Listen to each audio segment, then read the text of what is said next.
Siyanibingelela nonke balaleli egameni lenkosi uJesu Kristu. Makube kini umusa nokuthula okuvela kuNkulunkulu uBaba wethu nasenkosini uJesu Kristu owazinikela ngenxa yezono zethu ukuze asophule kulelizwe lamanje elimbi ngokwentando kaNkulunkulu uBaba wethu osezulwini. Izwi lenkosi uJesu Kristu leli olalele njengamanje. Izwi lenkosi uJesu Kristu lapho sishumayela khona, sifundise, siphinde sihlole imibhalo engcwele ngokwentando kaNkulunkulu kwindodana yakhe uJesu Kristu oyinkosi nomsindisi, yena oyizwi likaNkulunkulu. Sizocela kubo bonke abantu abalalele ukuthi sonke sibe namaBhayibheli ukuze sonke sizofunda kanye kanye sibe nokuqonda lokho umoya okushoyo emabandleni. Kulabo abangenawo amaBhayibheli sizocela ukuba ni download amaBhayibheli kuma mobile devices enu, ama laptops noma ama tablets noma ama cellphones kuma app stores ukuze sonke sizofunda kanye kanye sibe nokuqonda izwi likaNkulunkulu njengoba sifundiswa lishunyayezwa egameni lenkosi yethu Jesu Kristu. Kulabo abalalele emva kokulalela abafuna ukubhabhadiswa egameni lika Jesu Kristu ukuba bathathe imininingwane abayibona escreenini mawubukele kumabona kude noma ku laptop. Nalabo abanemibuzo mayelana neBhayibheli ungenakho ukuqonda indlela ekumele sambe ngayo kule ndlela yokukholwa enguJesu Kristu oyindlela neqiniso nokuphila. Nalabo abanofakazi uNkulunkulu esekunikezile ufakazi ukuba ubuthulo kuzo zonke izindlebe ezilalele eziyimisele ukufinyelela eqinisweni ngobufakazi bakho. uNkulunkulu evumile ethinta inhliziyo yakho wakunika nesibindi sokuthi ubudlulise ubufakazi onabo ukuze sizobudlulisela kuzo zonke izindlebe eziyimisele ukulalela ubufakazi bakho. uNkulunkulu evumile. Ngizoshiya imininingwane la sizoxhumana khona. Ngizoqala nge-email address. Email address ithi izwilenkosii.ujesukristu@gmail.com. izwilenkosii.ujesukristu@gmail.com. noma i-cellphone number noma i-WhatsApp number ethi 066 566 9245 066 566 9245. Balaleli, izinjumayelo ziyatholakala zonke ku-YouTube lapho ungahlala khona phansi uphethe iBhayibheli ulalelisise ukuba ngabe lokhu okuzwayo ngamadlebe akho umoya ongcwele uyakufakazela yini emibhalweni engcwele iBhayibheli. Ku-YouTube uzosearcha, usubscribe, upress the notification button ukuze ngaso sonke isikhathi izimfundiso eziholela ebungcweleni nasekumesabeni uNkulunkulu sizoyithola ngaso sonke isikhathi. Ku-YouTube uzosearcha uthi izwi lenkosi uJesu Kristu, izwi lenkosi uJesu Kristu.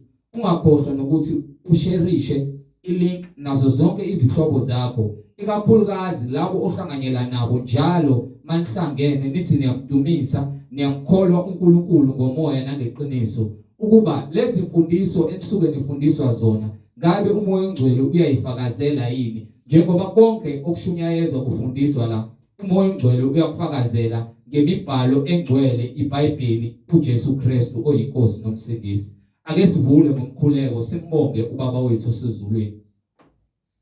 Baba wethu osezulwini, malingcweliswe igama lakho Nkosi uJesu Kristu. Umbuso wakho mawufike emhlabeni njengasezulwini. Usiphe namhlanje isinkwa sethu semihla ngemihla. Usithethelele amacala ethu, usiphe amandla nokuthethelela bonke abasonayo, singangeniswa ekulingweni kodwa usisindise kukubi, ngokuba umbuso ungowakho namandla nenkazimulo kuze kube phakade. Amen.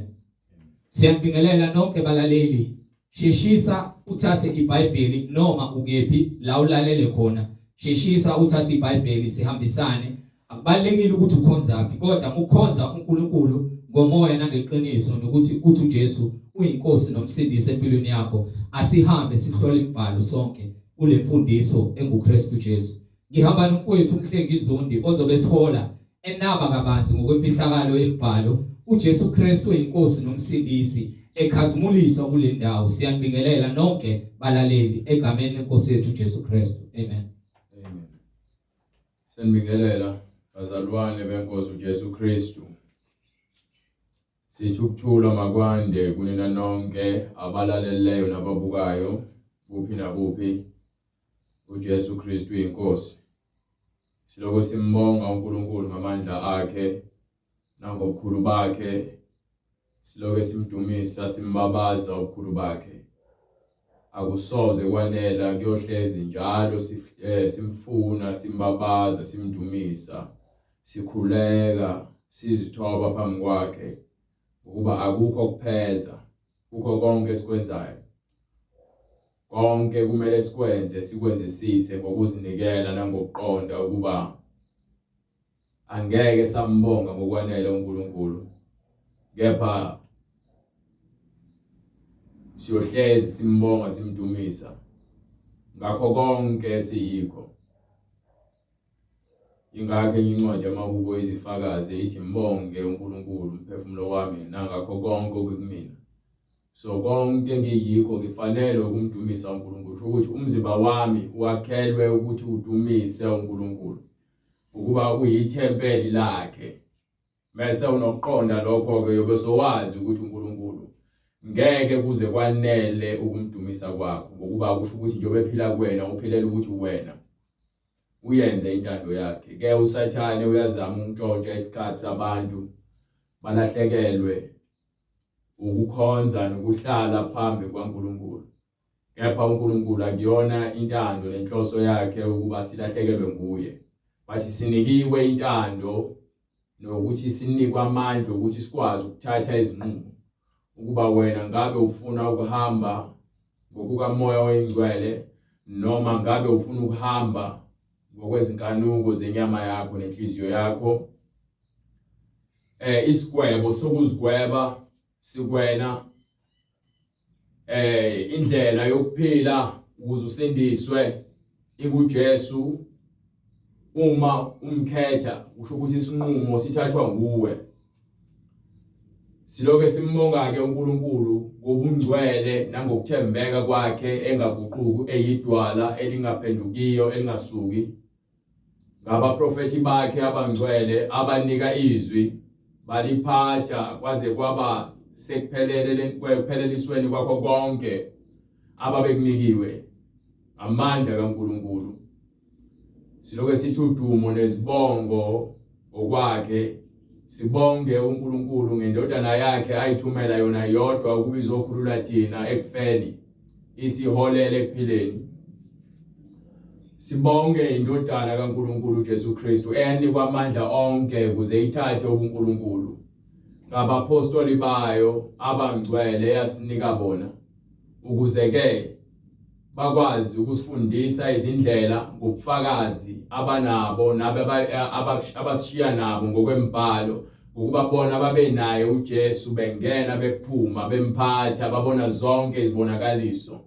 So uma bekhuluma lezwi bakhuluma izwi lento abayaziyo. So uma thina sesifundisiwe ngezindlela zikaJesu sambulelwa, sesamba njengokuba ke abapostoli ababe noJesu nabathola ubufakazi bakhe noma esekhushulelwe ezulwini buhambisana ngendlela eyodwa, buyizwi linye okhombisa kona ukuthi kuqhamuka kulizwi, akukho okuphambene, konke kuyahambisana. So ke sibonga lo musa ukuthi sithole insindiso lapho khona ke umhlaba fanele ngabe sowuphethiwe, kepha ngomusa nokubekezela kwaNkulunkulu sisanikiwe isikhathi. Lesikhathi esibizwa ngomusa sinikelwe ukuba sikwazi ukufinyelela eqinisweni, samukele iqiniso bese sithola ukuphila. Akekho umuntu ozosindisa ngendlela yakhe, iyodwa indlela eya ensindisweni uJesu Kristu. Amen. Akekho umuntu ozokwakha ibandla lakhe athi ke lizoba elabantu abathize.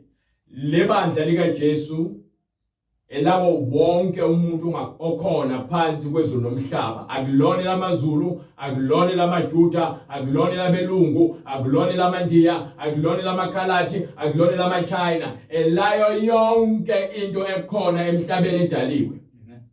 So why? Ngokuba uJesu manje ungumoya, uNkulunkulu ungumoya. and labo abakholwa kuye bakholwa ngokomoya nangokweqiniso. Manje ke sibonga lokho ukuthi sifinyelelile ekwazini lokho ukuba ukuze sifinyelele ekuphileni kufanele sithole iqiniso. Salithola iqiniso sakholwa yilo.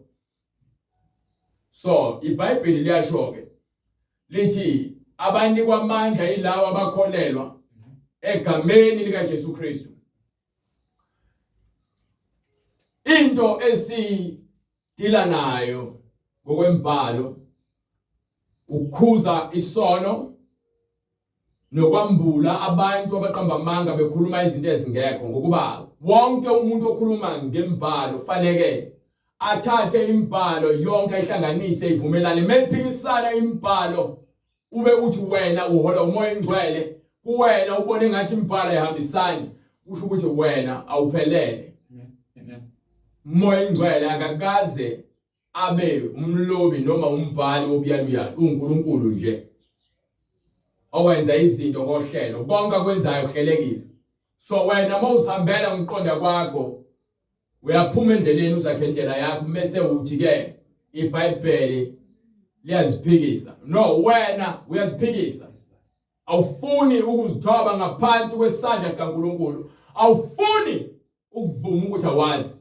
Inkinga ileyo, abantu abaningi bafuna ukuza emgcweleni ngokuhlakanipha kwasenyameni noma kwasemhlabeni. Ngeke uhambe noNkulunkulu wena usazibona usile. Fanele uphenduke umuntu ongazi lutho ukuze wena uhlakaniphe ngokaNkulunkulu. Ngakho ke thina siyakhuza, siyanxusa, siyayala, sinika umyalelo ukuba abantu bamukela ivangeli. Mina ke angiziboni ngingcono kunomunye umuntu, angiziboni ngilungile kunomunye umuntu. Mina ngijabuliswa umusa weqiniso engutholile okuyiwona engihamba ngawo, okuyiwona ongikhululile emthethweni wesono okungukufa, ngathola uJesu. So uJesu ngimthole ngokomoya, hayi ngokwemsebenzi. Angaze ngenze lutho ukuze ngisindiswe, kepha ke ngisindiswe ngokuba ngamukele iqiniso. Iqiniso lungumoya, uNkulunkulu ungumoya, uNkulunkulu ungulizwi. Siholwa izwi, asiholwa abantu, asiholwa imfundiso zasezweni, kepha sihamba ngokweqiniso. Hayi ke so dila nayo lento le ngizoyimbula.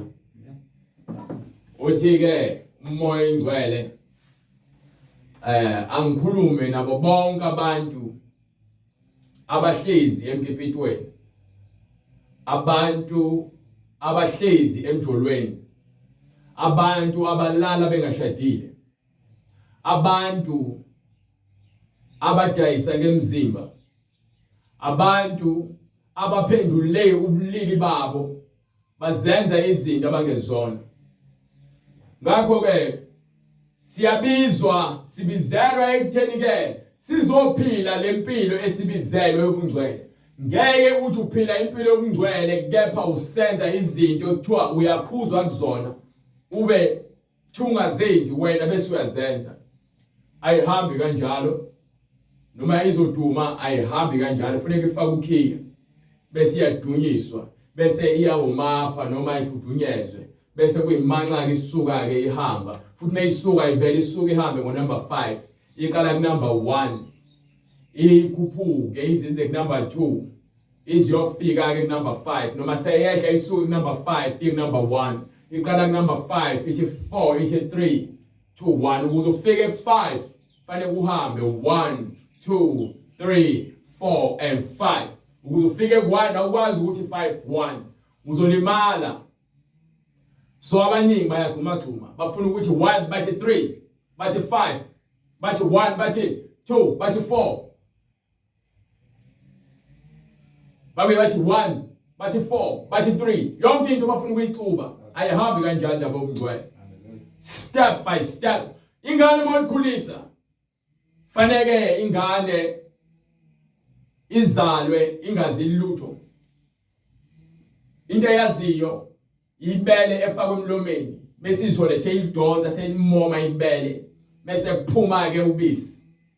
njalo mekhala meke yafakwa lento emlomeni yayazi manje ngicela selazi ngisho iphunga lobisi ifuna lona incele ingakho ke bese abazali ke manje sebe ngasafuna ukuncelisa bese bathenga amabhodlela abamincinci ingane ngamabhodlela ebenalo ubisi. Wena umuntu wesifazane ubisi wakhelwe wena hayi lwasesitolo. Olwasesitolo liyabiza. Lolu lwakho lwamahala futhi ingane meyikhule ngalo ikhula ngendlela efanele ngokuba incela ubisi likanina. Ngenxa ke kusenjaha izinto sekulokuthiwa ke obaba bafune bathenga amathini bathenga ubisi. Yebo ufune bathenga ubisi kepha ngeke ubone ihamba inja iyothenga ubisi. Ngeke ulibone ikati liyothenga ubisi. Ngaphandle bekuthiwa ke ikati noma inja ifunina ufile kwasala imidlwane. Ungangazi ke luthenga lapho ubisi lezinja ngilazi. Kepha abantu sebeyazakha izinto ukuze benze lokho abafuna ukwenza. Kanjalo abantu sebeshintsha okuningi uNkulunkulu okuyindalo akudalile ukuthi kube yikho. Bazifunela indlela zabo. Abanye bathi abafuna ukuncelisa ngokuba abafuna amabela abadonse ke ngathi bayizinja. Kanti yini wrong ngoba vele udalele ukuthi wena uzale bese uyancelisa. Yini nizithande kakhulu nizingafuni ukwenza izinto zendalo nigijimele izinto ezenziwa abantu. Zikhule izingane zenu zikhubazekile zinezinto ezishodayo emzimbeni ngenxa ukuthi ayincelanga kunina. Yini nina nijaha impilo anifuni ukwamkela lokhu umdali aninike kona. So manje nifuna ukugcina benithi anifuna amabele enu abe nemiqa ngoba nifuna ukuveza ama cleavage nisafuna ukudayisa ngemzimba. Phela wonke umuntu osafuna ukudayisa ngomzimba, umuntu udayisa ngomzimba, hayi ukuthi uzothengwe ngemali. Ukuze advertise nje wena ukuthi ke uyafuna wena ukuthi uhambe ulalwa noma ufuna ukuhamba ulala. Ingakho ngigqoka amabhluwe bese niphinde ngigqoka ama leggings, nigqoke ama cleavage impahla eziveza ama cleavage. Eziveza imhlanje, eziveza isisho sakho sangasese, bese nihambe nigqoke nezigqebhezana, bese nihambe lemgaqweni. Nifuna ukubukwa ubunqunu benu. Ingakho ke iBhayibheli likhuza lithi ke ngafebisi izingane zenu, ninganikeli izingane zenu ebufebeni ukuze izwe ligcwale ubufebe.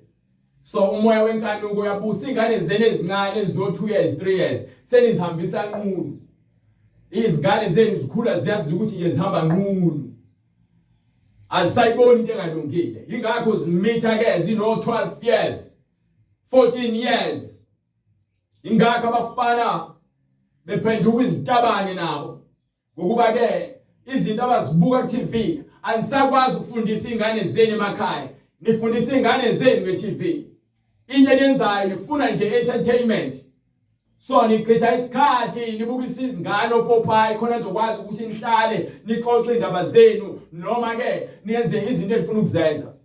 Ingane intombazane njengomama kufanele manje nginisiza ngoba nje lento engikhuluma eBhayibhelini. Ngikhipha phela eBhayibhelini ukuthi ngiyayichazela.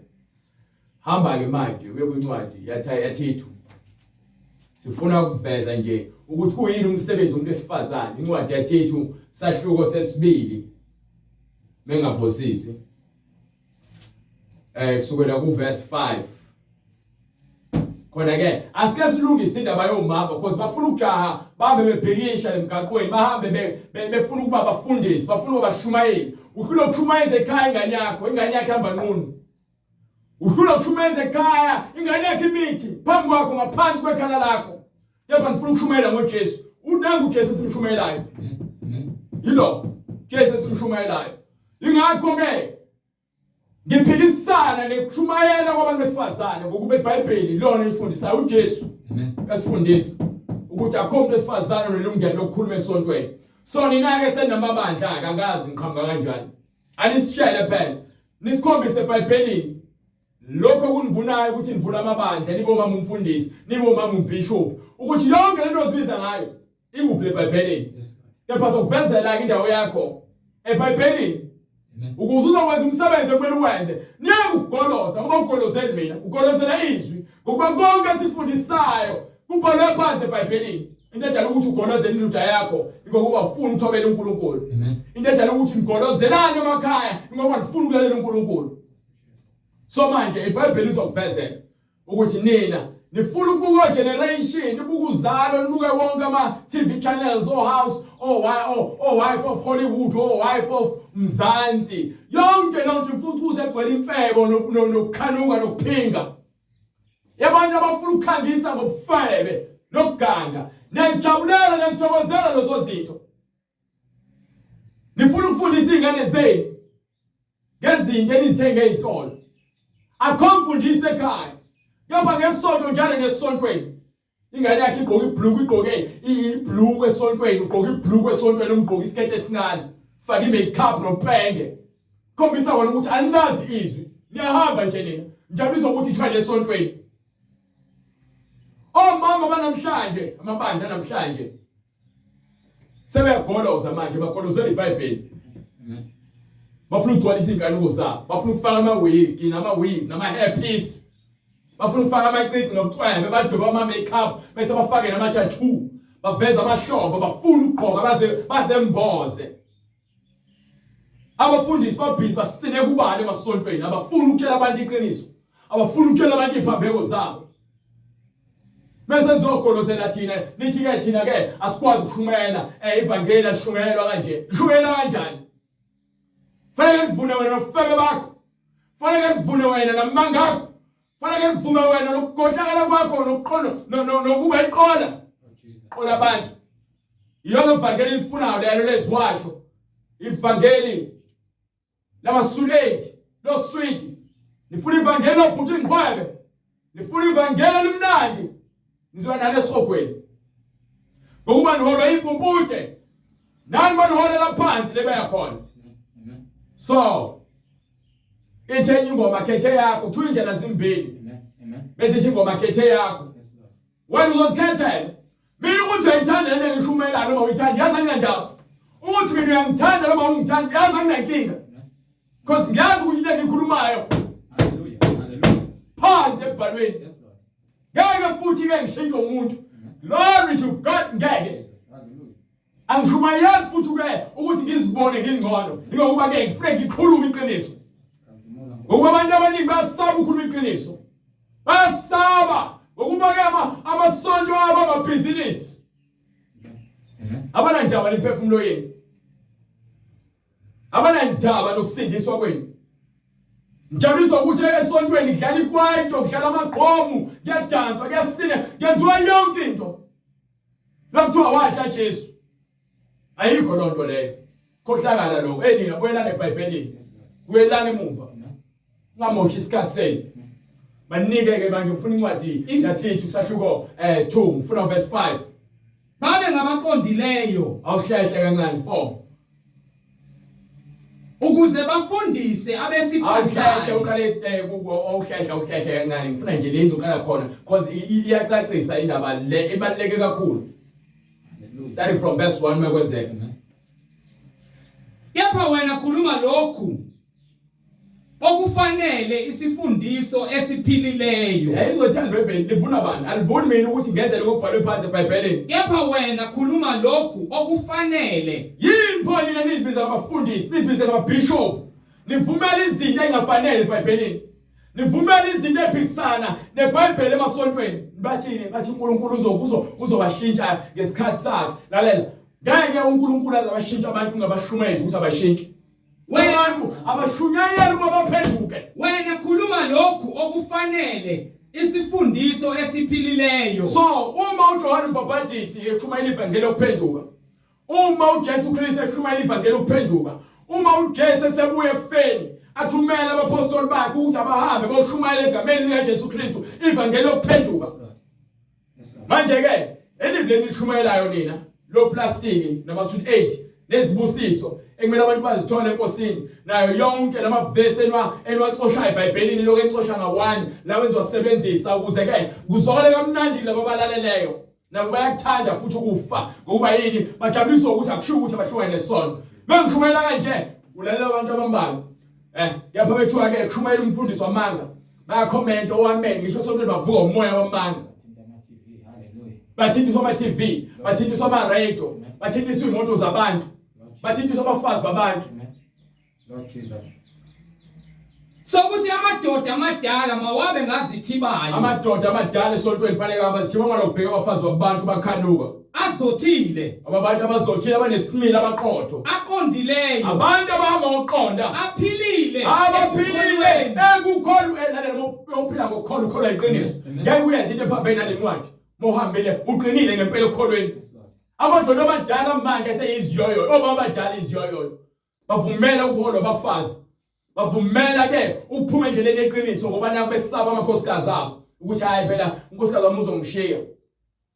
Unkosikazi wami phela ngeke ngikwazi ukulala naye namhlanje ngizolala kusofa. Hayi phela bekhuluma kanjena yabona nje umabani ngeke ngimazi ukuhlaza kabi. Lord Jesus. Ayisebenzike loyo akho uNkulunkulu akakhethi kusoba umuntu. Athi unkosikazi wami mekuthiwa nginonkosikazi. Bengafuni ukwenza lento esho uNkulunkulu. Ngeke ngize ngimncane. Futhi ngeke ngize ngithi mina ngeke ngizomvumela enze into ayifuna esontweni. Kufe ibandla ngenxa yakhe, angabana ahlale ekhaya ngezi. Amen. Angabana athathe imithwalo yakhe ahambe ngokuba uvumelekile ukuthi mehamba uhlala ngagana. Befuna ukuganaka ngahamba uzikhomhla uzigcwalisela ukukhohlakala kwakhe. Kepha bandleni lalela mawuthatha unkosikazi osaba uNkulunkulu uzokwenza izwe ibhale phansi akenze umthetho wami. iBhayibheli lithi bafazi zithobeni kumadoda noma khonyana noma kumadoda eni. Njengoba nizithoba uNkulunkulu. Kanjalo lithi madoda thandana abafazi beni. Alisho ukuthanda umfazi wakho ukuthi uzincengele ukuthi bethi ke aye ngoba ufune ngifake iwigi ke ngeke ngisaya esontweni. Awufuni ngishumayele ayike mina ngeke ngisaya esontweni ngiyakushiya. Ahambe. Hallelujah. Yes, Lord. Ahambe ngoba akafuni ukuzithoba ngaphansi kwesandla sikaNkulunkulu. iBhayibheli liqondile. Nina niyagwegwisa iBhayibheli. Ngenxa ukuthi ke niyasabana vele. Nifuna ke ukuthandwa abantu ngaphezulu kokuthandwa izwi. Izwi liyasithanda izwi. Lisithande singakobi abantu abasindisiwe. Lesivikela lasilethe emngcweleni. Manje sesindisiwe, sesiyadelela izwi. Sesizibona ngathi thina ke singaphezulu kwezwi. Akekho umuntu ongaphezulu kwaNkulunkulu. Soze Aphilile ekukholweni. Indawo amadoda amadala fanele abantu abaphilile ekukholweni nasothandweni kufanele babe neqiniso. Mawutshela umuntu iqiniso uthando lelo. Angikhathali ukuthi ngabe wayipho umemeza kanjena. Yazi phela mina bengizozwa kahle uma bongamemeli. Lalela wena ufuna ukuzwa. Vula iBhayibheli. Ushiye mina ngiyamemeza ubheke ngimemeza ayikho eBhayibhelini. Onezindlebe makezwe lokho umoya akushoyo emabandleni. Khona umoya. Mina ngivumela ukuthi umoya ngisebenzise. Umoya uthi ke kuIsaya memeza kakhulu. So manje why mina kumele ngamemeze? Bevumile wabathethe bamemeze. Kufanele ngimemeze nami. Ngitholile ithuba nethuba ukuthi ngimemeze. Nami ngisindisiwe. Angizenzi ngcono. Bathi ke ngikhathalela wena umphefumulo wakho. Angikhathalela mina imali yakho, anginandaba nemali yakho mina. Aphilile ekukholweni nasothandweni. Nina madoda ngithanda imali, ngithanda abafazi, ngithanda intombi, ngithanda ufebe nokuphinga. Ingakho ungasafuni ukushumela ivangeli eqiniso. Nibulawa ke ungabi naso isimilo. Imali yangigobisa nenze libe weak. Ufebe bengigobisa kunenze kube weak. Ukuphinga kengigobisa. Sanivumile ukuba iziyoyo neziqhila zesono. Ngenxa ukuthi ngithanda imali, Nasekubekezeleni. Akuba amadoda abekezelayo. Akuba amadoda aqinileyo ezwini. You understand? Nakanjalo abesifazane. Abadala. Nazoke-ke manje sike sizwe-ke ngoba phela ngithe ngikhuluma ngabantu abawomama abangasafuni ukwamukela ukuba omama. Emakhaya abanaso isikhathi sokuba omama. Ingane abasazifundisi. Ingane bazokuthi sifundiswa esikoleni. Esikoleni ufundiswa impilo yomntwana. Ufundiswa ke impilo yasemhlabeni. Yokuthi ke kufanele ufunde emva kwalokho bese uyasebenza. Bese usebenza ke noma ke sokuqedile ukufunda kuthiwa e-university. So ke lokho akuhlangene nomntwana okwasemhlabeni. Kanjalo nabesifazane abadala. So abasifazane ke manje umsebenzi wabo uyayizwa indaba emakhaya asontweni emakhaya.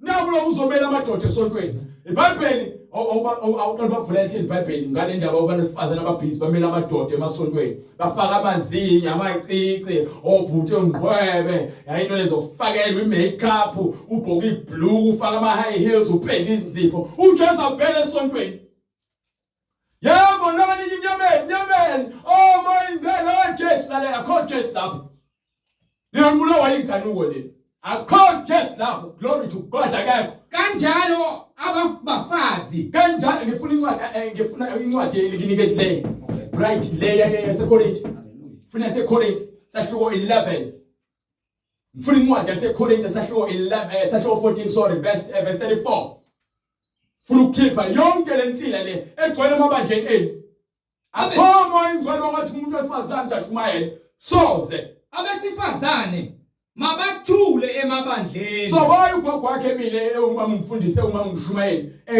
umama umvangeli why umama umkhokhela ukhokhelani yini umkhokhela ake umkhokhela umholi haleluya ake umholi manje ukhokhela ba haleluya abesifazane mabathule emabandleni lithi iBhayibheli ke ninabantu abangafuni ukuzwa ngoba niyasaba ngizonitshela mina lalela noma ungafika uzongivimba noma ungithengela abantu bangibulale but ngeke uzubulala iqiniso kungakho ngibekiwe kuthiwa ke angitshela abantu iziphambeko zabo no mina ke ngiyasiza ukuthi utshele umfazi wakhe ehlike leso sikhundla leso ahlale phansi abe umama akabe umama aye umama umfundisi why manje wena umfundisi bese wena umama umfundisi umama umkhize umama umthembu akiki sibonga ukuthi umama umfundisi no asikho so hlala phansi futhi ke lalela akusiyena umfundisi sesiyabiza nje kanje umfundisi haleluya abesifazane mabathule emabandleni bathula kuphi emabandleni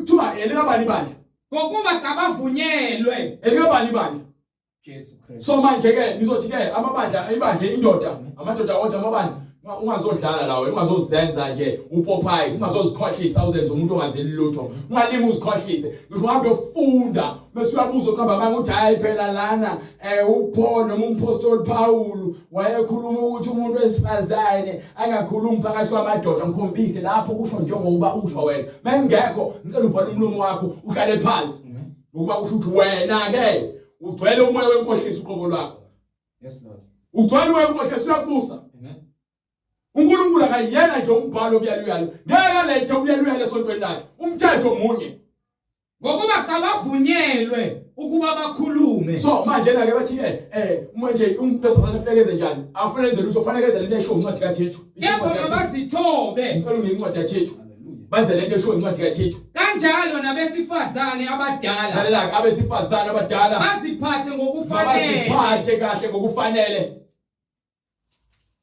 mabaziphathe kahle kanjalo nabesifazane abadala mabaziphathe kahle ngokufanele abangcwele abafanele banjani abangcwele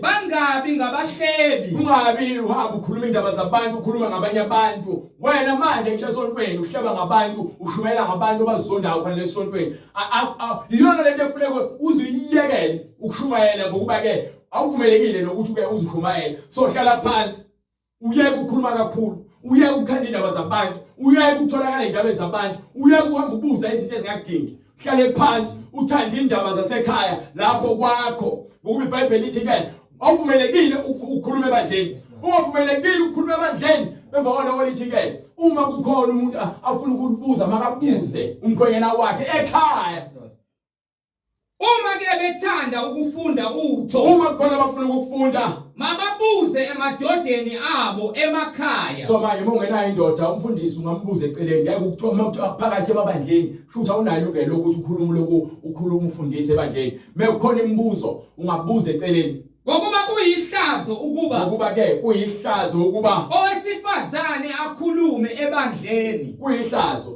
akubona kwami lokho kweBhayibheli so wena uma ukuthi uyakholwa ngempela ukuthi usindisiwe uhamba ngezwi ngokuba abaningi babahamba ngezwi kepha baphikisana nezwi isikhohlakala lezo abazenzisi lapho umuntu ohamba ngezwi noma kuthiwa libhlungu kangakanani iqiniso phela lelo vele iqiniso alimnandi kepha egcineni ufuna ukuphila impilo enokuthula ungasoleki uzolenza iqiniso ngeke uzugolozele mina ngeke futhi uzugolozele impalo uzokwenza lokho engikushoyo ngokweBhayibheli Mawufuna ukwenza ngokweBhayibheli wena ungokayihlo usathane ukuba usathane uholwa inkanuko zakhe Amen.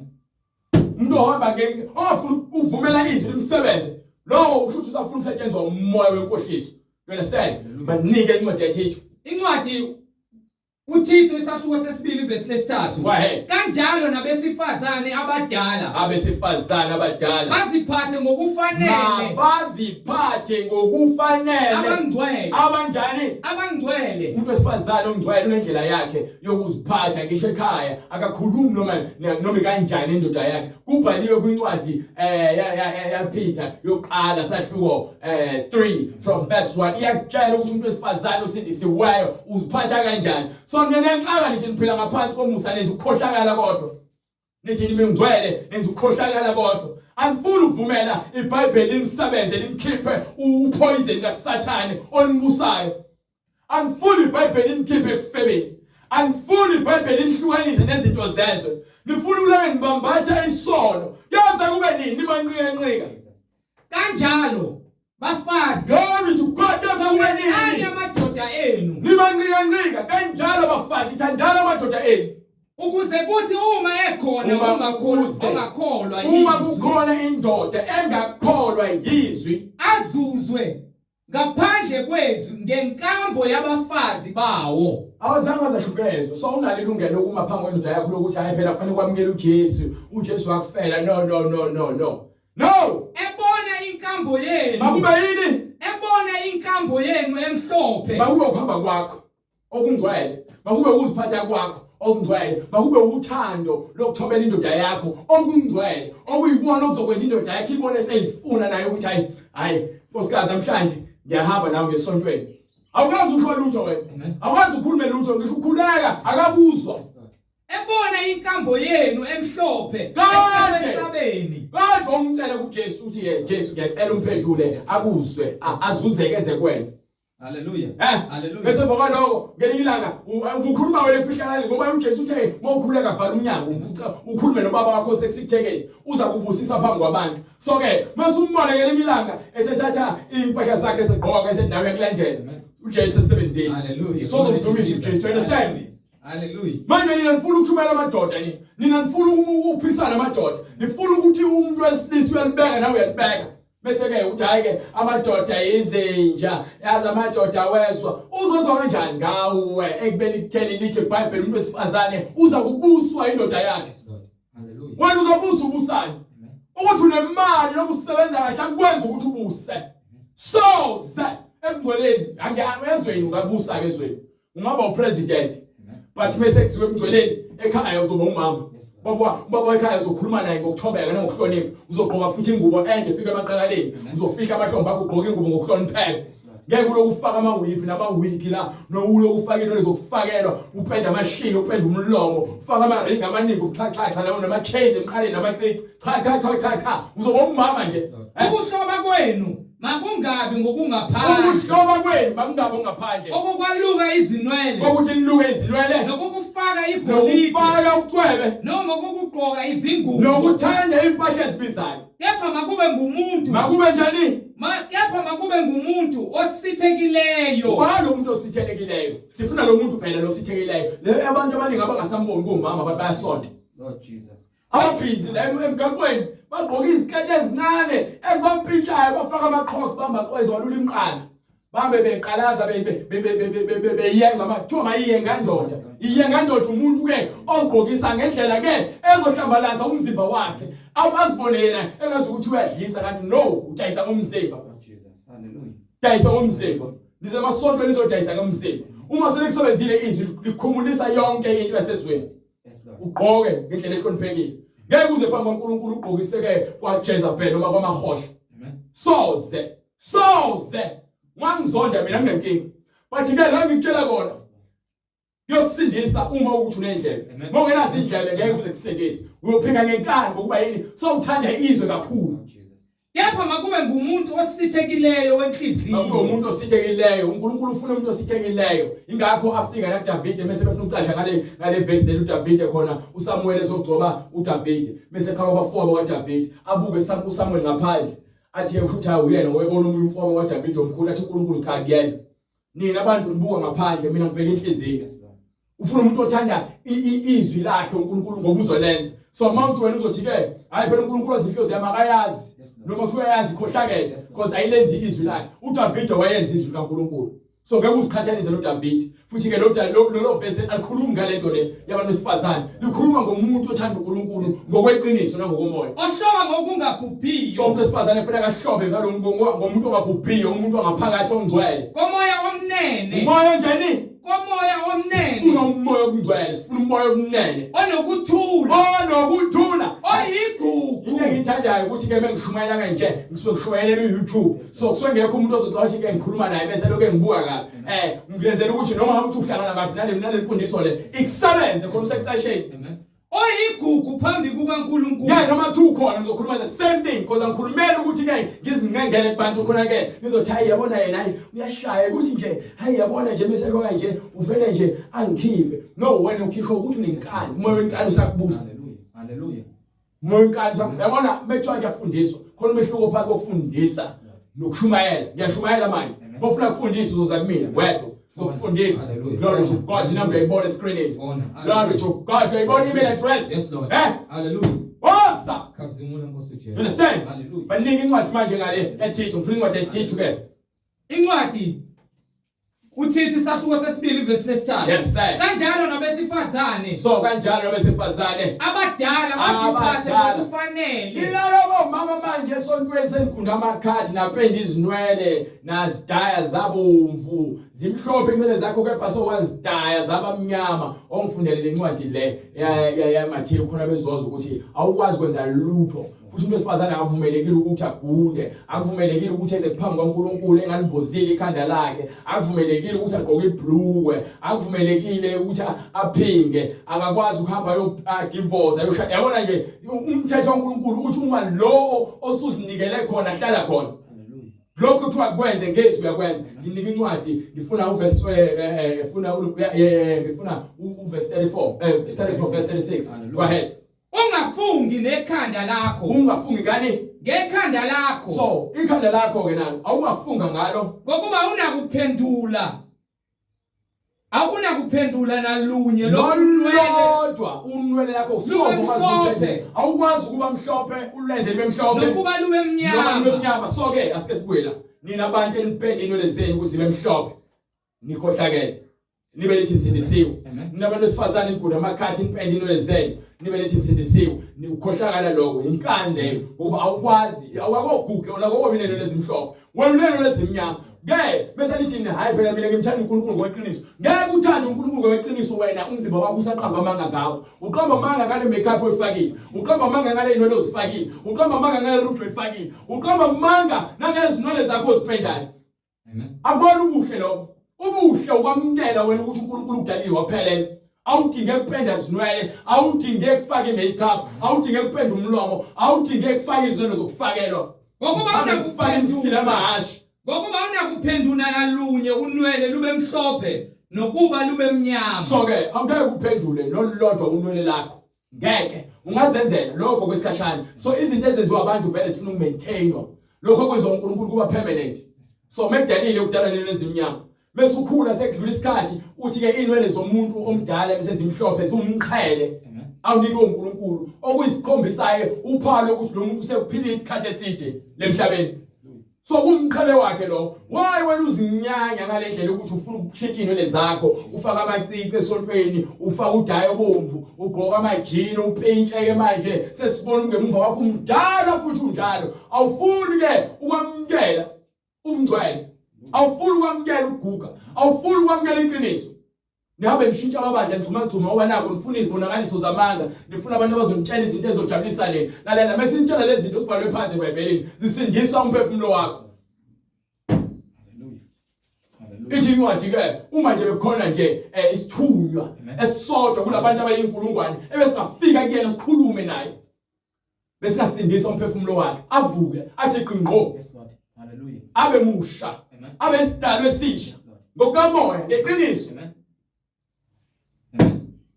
Izwi eliphilisayo. Glory to God uyaphilisa. Bangabi ngabahlebi. Ningabi ngabahlebi. Bangabi izigqila zewayini. Ningabi izigqila zewayini elindezindaba.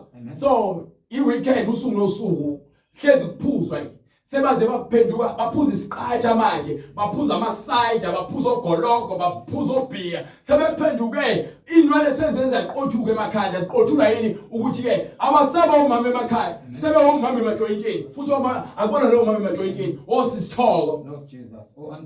Antoli Lord Jesus. so manje ke uyabona ukuthi wena uyazibulala wena uyazibulala awubulawa omunye umuntu wena ozinikela esonweni Lord Jesus.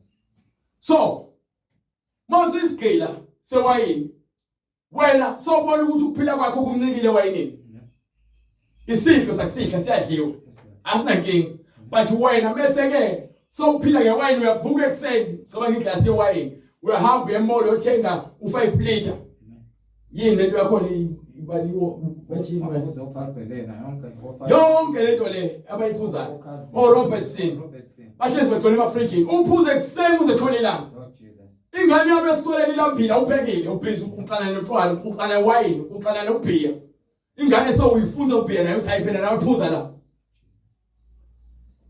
siyazi lonto sidlule kuyona imali engane yesondlo isiphelela kuwena otshwaleni hlosonzi wenza isikweletu imali yegrant ifika so uhamba wena uyonikela ngayo uphinde wenze esinye isikweletu ukuze ugcwalise inkanuko yakho yotshwala manje ke emabandleni ke cabanga ufuke ukuthoma umfundisi bake phathini bayokwenza into ekuthiwa yini lento umethu baby shower bayo celebrate birthday yamambani badakwe sebebuya sebebambene sebe ngasakwazi ukuhamba ngakusasa bayavuka bayesontweni lalela ngisala ukudlala isikhathi sala umoshe isikhathi sel animelo mama nifundisa ingane zenu emgaqweni zambe zeqa intango zambe zilale ezikhotheni zambe zimitha zikhipha izisu ngokuba yini anikwazi ukukhuluma nezingane zenu ngobuqotho ingane zenu azisashadi manje zihleze emkhiphithweni ezilonke wena nje belokho beletha uplastiki kungena ama KFC kungena lokya hayi ke kuhamba kahle umshado usabalekile manje okuphi incwadi amaHebrew sahluko 13 verse 4 khona bese umshado usabalekile manje esonke ingane yami ikhiphithile nomfana ohamba ngemoto kungena imali likwazi ukuthenga uplastiki sebebona ukuthi impilo leyo nizolithatha libo verse 4 kwena uma ukuthi anifuni ukusukuma nimele iqiniso Kali ingane yakho ukuthi wena uye ukufeka phuma lapha. Mawufuna lengane la ekhaya lethe inkomo uyishade. Uhambe uyazalisa lo mfana, uyazalisa lapha. Unezingane lokushilonke. Yini? Asikho isimilo. Unengane umfundisi ingane yakhe yakhulelwa naye. Akabi nankinga. Hallelujah, glory to God. Ngebasontweni. Lalela mina ngingako sonti. Ngifunda 5. Ngangidona intombazane yaseapostoli. Yayifunda 7. Yayiphuma ngathi esontweni ize kumina. Singalo sasikhathi sibancane. Yebo ukufebe kwase kukhona.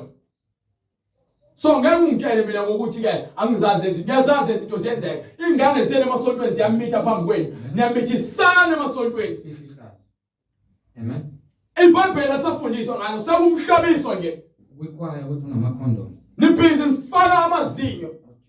Uhambe yolale febe ngiyabuza obekhwayeni noma endaweni engcwele sokuthi uzocela uNkulunkulu umthumisa kanjani uNkulunkulu ngokufebe.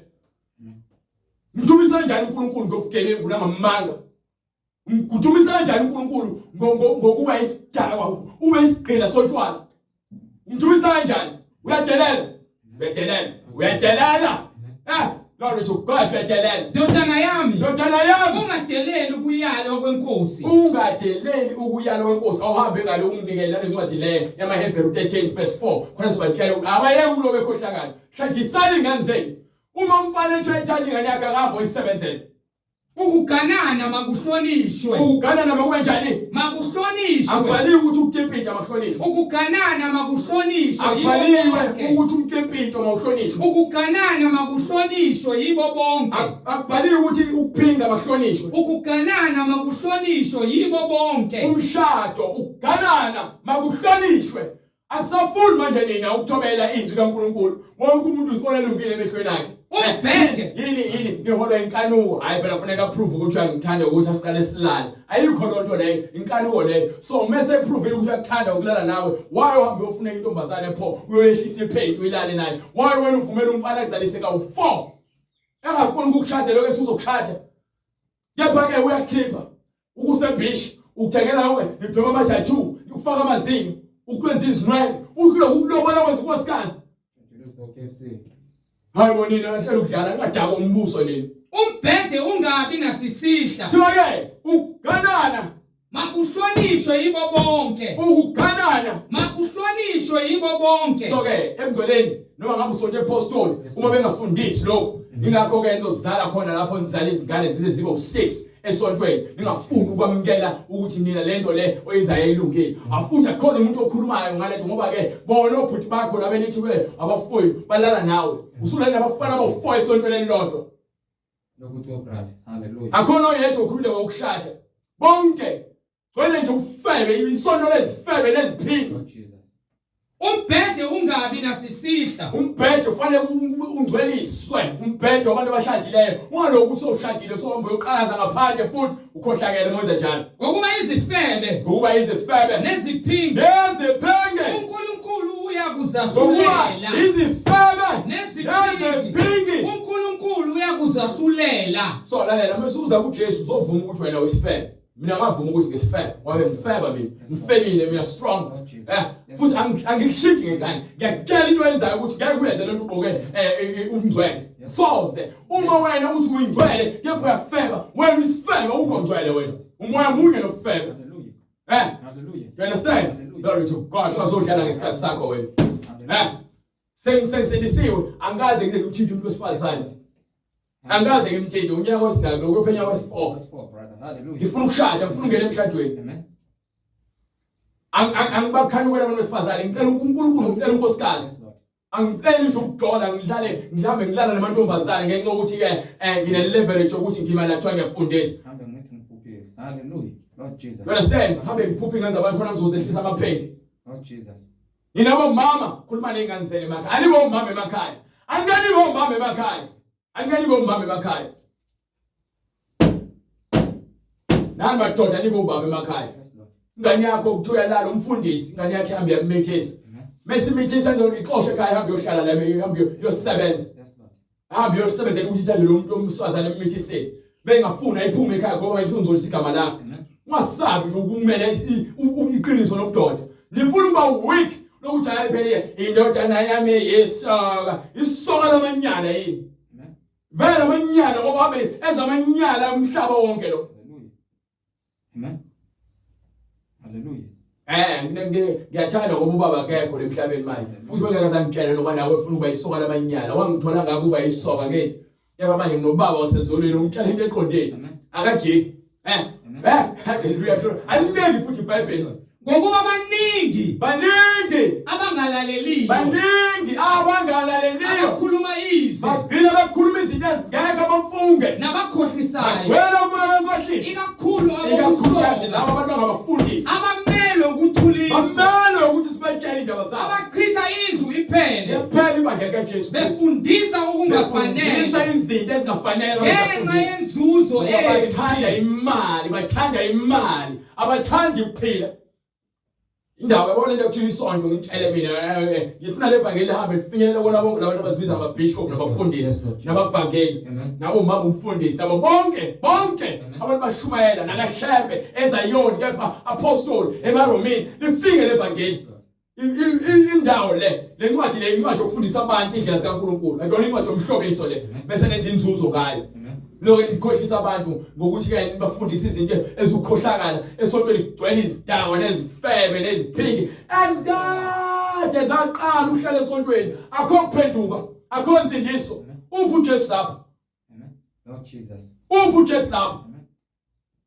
Lendlu le indlu yokwakha abantwana bakaNkulunkulu. Ingakho uJoshua asathi lapha kwincwadi sahluko 24 waJoshua from verse 15 if I'm not mistaken. Ukutshela lento le nami ngizoma kuyona futhi le. Anginandaba ukuthi bangakanani. Mina bengifuna unkosikazi ngifuna unkosikazi osaba uNkulunkulu. because ngeke ngisaba uNkulunkulu. Angifuni unkosikazi ozongiqinisela amehlo, ongiqinisela ikhanda, angisabise bese ngigcina mina sengisaba ukusho izinto ezithize ezike eBhayibhelini ngoba unkosikazi wami ukhona la manje naye uyazenza lalela hayi angamana athathe imthwala ahambe aphinde kubo ukuba phela ngeke ngize ngishintshele umuntu mina ngishintshele uJesu kuphela. Noma kuthiwa hamba ke uhlala lapha awuvumelekile ukuthi ashade nomunye umuntu kufanele ahlale ngashadile. Beshada ke noma ufuna ukuyophinga uzohamba wesiphingi uthi uNkulunkulu uzomahlulela akayahlulelwe yimi kuneke ngimzonde mina ngizomthanda khona lapha ona ngiqhubeke ngimthande ngimbuke eqhubeke ona ngimtshela hayi ubuya buya lapho noma kuthiwa usezi mina phuma lapho ngoba lapho uyalazizwa uthini because ngiyomshumayela noma engasekho Incwadi ngokuka Joshua isahluko 24 verse 14. Hallelujah. Hallelujah. Lord Jesus. Njengoba indlela ngimfune buya lapho. Jesu uyabhiza. Hey brother, woza. Incwadi ngokuka Joshua isahluko 24 verse 14. Go ahead brother. Manje yesabani uJehova. Manje ke yesabani uJehova. Nimkhonze ngobuqotho. Nangenhliziyo. Nangeqiniso. Nisuse uNkulunkulu ababakhonzayo. Lalela ufaka izinwele namagolide nobucwebe namaringi amaningi nokwenza ama-tattoo. Ukhonza uNkulunkulu lezo zinto uyazenza izithixo zakho. So lezo zinto ufanele uziyeke muze emgcweleni. Mawuthanda ibhodlela kabhiya kakhulu so lenza uNkulunkulu wakho wena ubona ukuthi ke indlela yokuphila noma ke uthanda ulana abantu besifazane ubona ukuthi ukuphila msocansini uthanda wena ukuthanda idakamizwa uyazijova uyabhema wena ubona ukuthi ukuphila kwakho kuloyo uthanda insango ubona ukuthi wena ngangithi nangeni inanga ngisayibhema insango ngeke ngihlwane insango yabona ngenza ngihlakaniphe kanti ngangizikhohlisa ngizibula sokuqala sokugcina. Manje yesaba uJehova. Nimkhonze ngobuqotho. Nangeqiniso. Nisuse uNkulunkulu ababakhonzayo Susani izithixo. Susani amadlozi lahla impepho. Ubuni iziphandla. Nimkhonze lahla amanzi esiwasho. Lahla yonke into lezimbisa. Uma kukubi emehlweni wenu kumkhonza uJehova. Ke uma kukubi ke kunina ukuthi nenze lokho okufuna uNkulunkulu. Khethani namuhla ukuthi Khetheleni namuhla. ubani eniyakumkhonza. Noma onkulunkulu basezweni. Ababakhonzayo oyihlo. Abayakhonzwa oyihlo. Bese ngaphesheya kwemfula go ahead. Noma onkulunkulu ama-Amori. Onkulunkulu ama-Amori. Ezweni lawo. Labe libona njengamanje. Kepha mina nendlu yami. Siyakumkhonza uJehova. Siyakumkhonza uJehova. Angathandali ukuthi ngabe bayinkulungwane bangamakhulu bangama-thousands. Siyakumkhonza uJehova. Uhlala ngingedwa ngimkhonza uJehova. Because ke mina ngimkhonzela ukuthi angifake ezulwini. Angimkhonzeli nje ukuthi ngimkhonzela ukuthi anginike imali nemoto nomuzi nomfazi no. Uthi ke funani umbuso kaNkulunkulu nokulunga kwakhe bese kuthi konke lokhu uyakunika ngoba kuzoza ngendlela efanele. So akuzi ngalendlela efuna wena kuza ngendlela efuna uyena. Banika incwadi yathi sesivala ngoba ngifuna sivale. Yona besintshaya yona le ngoba incwadi yathi ithi nina abafazi nina bomama nina abathandwa benkosi uthi uNkulunkulu ke wabona ukuthi indoda kusho ukuthi beyodwa wasethi ke ngizomakhela umsizi awusona isigqila sendoda.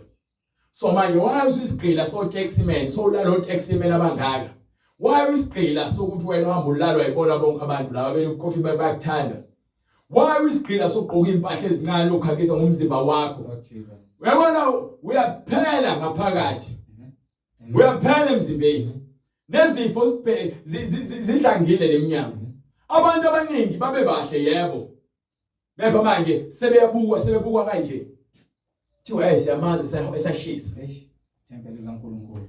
Because manje sebeyakwazi usazitshela ukuthi umuhle ngomzimba akekho umuntu omuhle ngomzimba khohlwa noyedwa uNkulunkulu muhle. So umuntu oNkulunkulu muhle ngokomoya hayi ngokomzimba. Sonke sibahle phambi kaNkulunkulu. So uma wena ukuthi ngoba nako nezinqe ezivele ngaphandle abafana abathanda izinqa zakho abathanda ukulunga kwakho abathanda izinqa zakho babe sebeqedile ngazo bazishiye ngemuva. So wena mama wayitshela ingane leyo nto leyo izoqhubeka ingane izibona ukuthi umuntu ingakhe ingane zeni izikhumula nizidayisisa ngomzimba izigqoka izikete ezincane nezikhindi ezincane zihamba lemgaqweni ziphritshoza asekho isimilo emasontweni semakhaya esikoleni semsebenzini naseparlamente. Ingakho uhulumeni esebenzisa labantu usashane esebenzisa uhulumeni ukuze aguqule imithetho yasemakhaya. Anisakwazi ukukhuluma nezingane zenu iqiniso. Babe ngabafundisi bokuhle. Ingakho ingane zenu uzibuka abafana beqabula TV, yaba esikoleni seqabula umfana, iqabule intombazana. Yini nina nibuka yonke ukhohlakala lokho ku TV nezingane zenu. Anizifundisi iqiniso. Wena manje ungcwele ufuna ukuphisa isikhathi sakho neBhayibheli ufuna ungcwele. Into engcolile nje ayifa. iTV uyisho ayikhipha ngewindow ithathwa ngoyishisa. Hallelujah. Babe ngabafundisi uzobuka izinto zokukhohlisa. Abantu besifazane ufuna bafundise ini? Babe ngabafundisi bokuhle. Abantu besifazane ufuna baba abafundisi bokuhle. Ngabe bafundise ebandleni yini? Ukuze bafundise abesifazane abasha ukuthanda amadoda abo. Akuyonto efundisa ebandleni le. Umsebenzi wakho ufundisa ingane yakhe ekhaya, ufundisa ingane yakho ukuthi iziphathe kanjani. Akusho ukuthi hamba ufundise umama umfundisa kubhaliwe. Kuthiwa bafundisa abesidaba kanjani? Abesifazane abasha ukuthanda amadoda abo. Bathande nabantwana babo. Ezindaba fundisa ingane zenu zabantu besifazane ukuthi zibe abantu besifazane abanjani. Ingakho ke manje sinitshela lezi ngoba sinikhathalele. Hayi indaba yenkohliso lenitshela abafundisi lanithola benihayizisa bentshela ukuthi uJesu uzokunika indoda entsha ngoba le ndala ukufebe lo.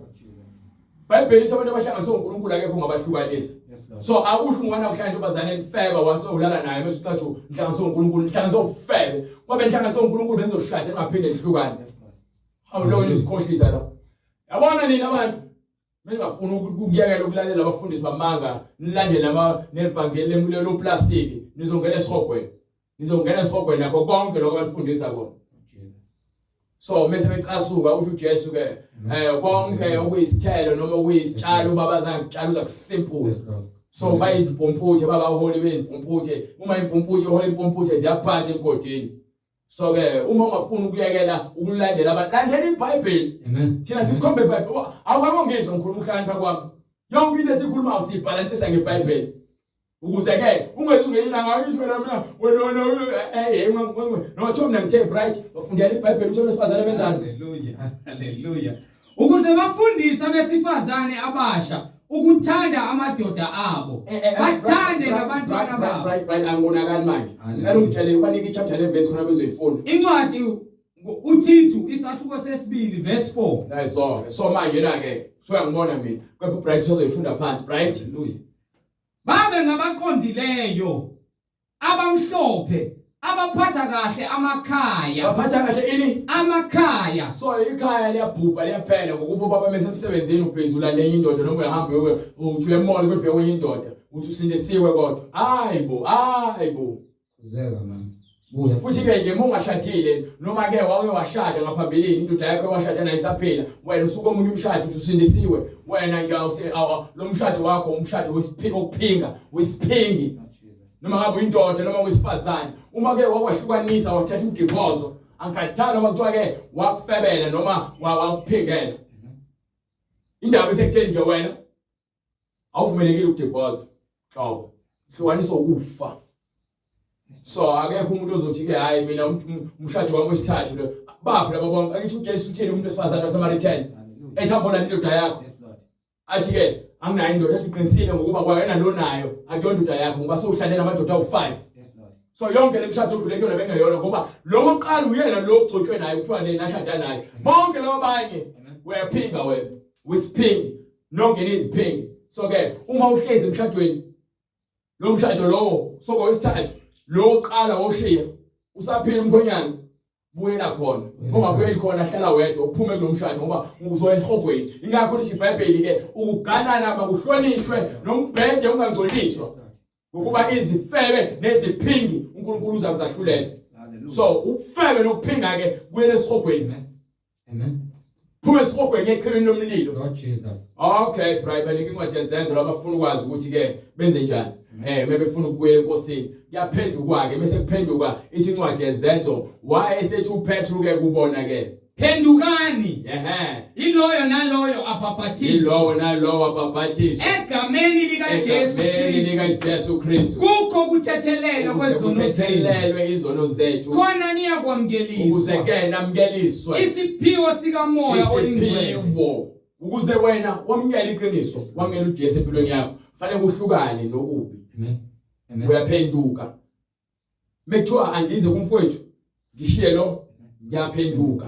Angihambi ngithe kanje ngithi ke ngikubambe ngibe ngifuna nokubamba umfowethu. Phendukani. Kuthiwa ngikushiye. So manje manje ngibhekile ngiyaflathela.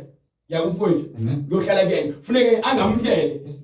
Anginike umngcwele bekuthi umngcwele kungena kufuneke ngithole kuyena. Oh Jesus. Ngeke ngithole umngcwele ngimflathele. Mengiphenduka ngiza kuyena ngobuso bami. Nangenhliziyo yami. You understand? Go ahead. Phendukani. Yiloyo naloyo ababhathizwe egameni likaJesu Kristu. Kukho ukuthethelelwa kwezono zethu. Sithethelelwa amacala ethu ngokuba izono zethu ziningi. Kufanele sivume ukuphenduka, sishiye ububi. Amen.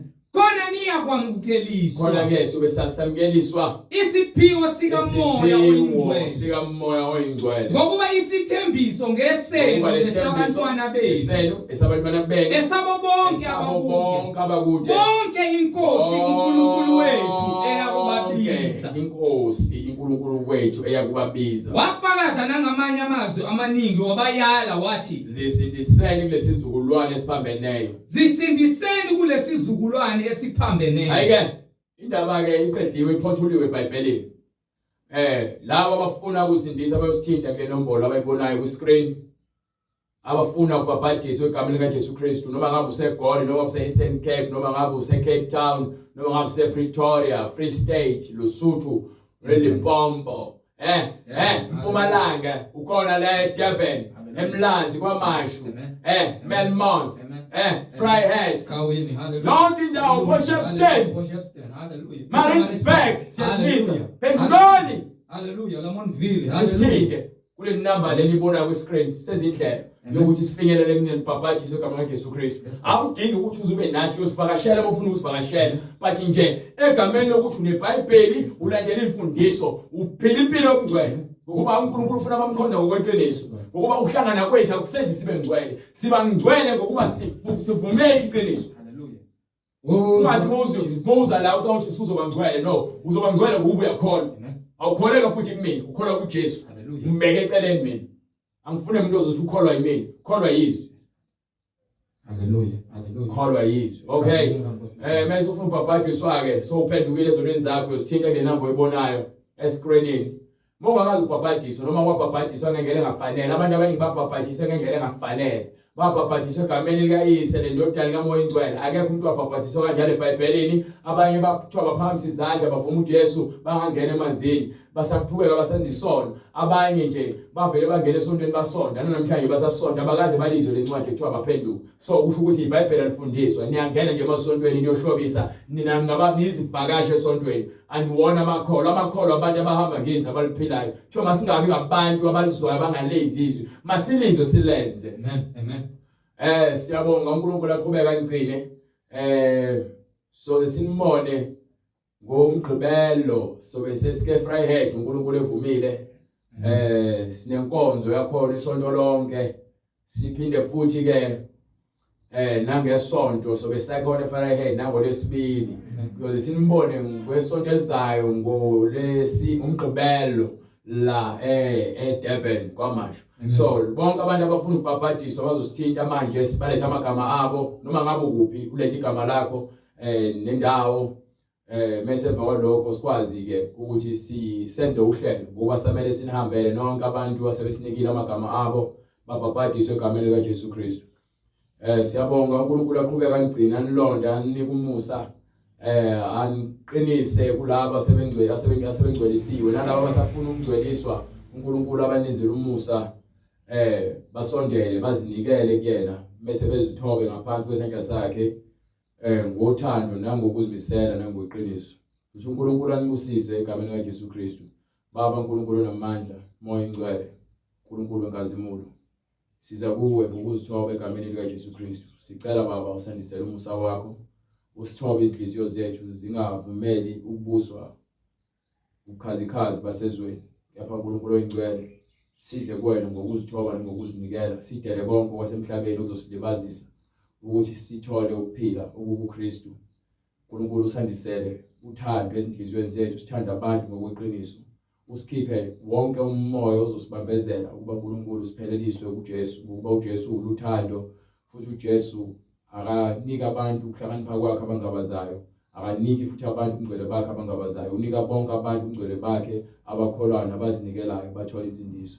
Sithi-ke namanje Baba, egameni likaJesu Kristu levangeli malifinyelele endlebeni zabantu bakho, balamukele njengoba uNkulunkulu ufuna, balamukele ngokwembalo, baphume emasontweni amanga lapho khona behola abafundisi abayizimpisi ababhizi babamba inkunzi, babafuna nje ukubadla imali, abanandaba lemphefumulo yabo. Imphefumulo eminingi uNkulunkulu yomile kweqe igcwele indlala. Sithi Baba, sikhazimula-ke namanje Baba, leli vangeli uthumelele kulabo abafuna ukulizwa nabalilambele ngempela ukuphila, basindiswe. Ngoba uNkulunkulu bonke abakholwa egwameni lakho bawuthola ukuphila okuphakade. Singofakazi balezi zinto ezilotshiwe uNkulunkulu, ngokuba siyakubona ukukhazimula kwakho namandla akho empilweni zethu. Siyabonga-ke Mnini mandla wonke, sithi igama lakho maliphakanyiswe likhazimulise umhlaba wonke egameni likaJesu Kristu manje naphakade. Amen. Amen. Amen.